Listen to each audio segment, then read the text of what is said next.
nu kan vi se, at vi er færdige med den her mark. Vi kan se, at jeg har været over det hele, fordi der er blåt her, hvor GPS'en har været. Fordi at GPS'en tegner bag os, så vi ved, hvor vi har været henne, og den også godt selv ved det. Så går jeg hen på den her mark, så går jeg hen i placering, for jeg vil godt have en ny mark. Så er det den, der tættest på, der er her. Så kan jeg se, at den her mark, det ligner jo ikke den her på. Den er lidt mere sådan firkantet. Og tænker jeg, okay, er det den her mark?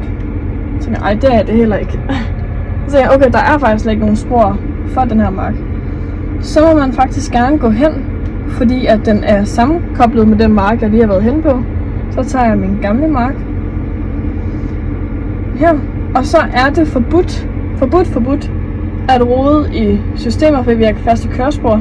Så må man ikke rode med master 36, den skal være fast. Det er til vores sprøjtninger og vores såninger og høst og alt det her. Så den skal hele tiden være sådan her. Så har vi vores hav -5, og så står vi så på hav +5. Hvis vi gerne bare vil lave sådan en linje for os selv, så går vi hen i frispor. Der må vi gerne bare lege rundt, og så trykker vi så OK. Så når jeg så er kommet ind i frispor, så må jeg gerne, det er sådan mit sted, hvor jeg gerne bare må lege rundt i computeren, så trykker jeg bare Quicklime. Og min chef, han har faktisk for at vise mig, at jeg skal holde i den her retning, og så skal jeg bare køre lige ud.